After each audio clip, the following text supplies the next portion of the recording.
2024년 5월 21일 화요일 한국일보 사설을 읽어드리겠습니다.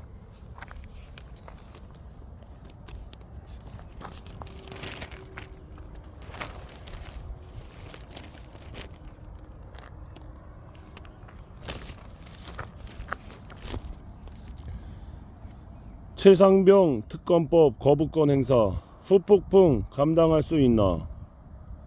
윤석열 대통령이 해병대 최상병 사망사건 수사 외압 의혹 특별검사법에 대해 오늘 재의유 요구권을 행사할 것으로 예상돼 전국 파행이 우려된다. 한덕수 총리 주재로 열리는 국무회의에서 의결되면 윤 대통령이 바로 제거할 것으로 보인다. 범야권은 시민사회와 공조한 대규모 도심 집회 등 원외 투쟁을 예고하고 있다. 야7당은 어제 용산 대통령실 앞에서 10번째 거부권이라면 국민이 대통령을 거부할 것이라고 공세를 폈다. 지난 2일 국회를 통과해 7일 정부로 이송된 특검법은 보름 내인 22일까지 공표하거나 거부권을 행사해야 한다. 해병대 수사단은 지난해 7월 30일 임성근 당시 해병대 1사단장 등 8명의 업무상 과실 혐의가 인정된다는 내용을 담아 최상병 사건의 경찰 이첩을 보고했고 이종섭 당시 국방부 장관은 이를 결재했다. 그런데 이튿날 이 장관이 돌연 이첩 보류를 지시했다. 그 배경엔 윤 대통령의 경로설과 대통령실의 수사 외압이 있다는 게 의혹의 핵심이다. 이에 대해 윤 대통령은 9일 취임 2주년 기자회견에서 공수처와 경찰의 수사 결과가 납득되지 않는다면 제가 특검하자고 주장하겠다고 밝힌 바 있다.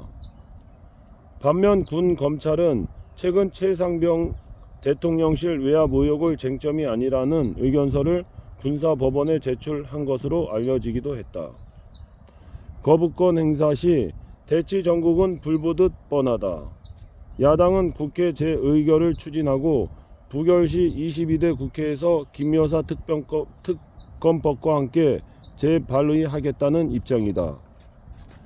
둘 다 대통령 본인과 가족이 관련된 사안이다. 특검법 지지 여론이 반대보다 훨씬 높다는 점을 용산은 직시할 필요가 있다.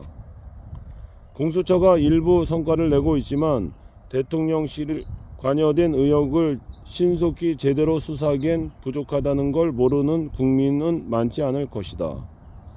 공수처 수사의 기소권은 최근 지휘부가 교체된 검찰이 갖고 있다. 이대로 가면 주말 촛불 집회가 번지고 정권 퇴진을 입에 오르는 극단적 상황이 우려된다. 대통령이 민심과 맞서는 모습으로 비칠 경우 국정 부담과 후유증을 어떻게 감당할지 걱정하지 않을 수 없다. 오늘의 사설이었습니다. 오늘 하루도 행복한 하루 되십시오. 감사합니다.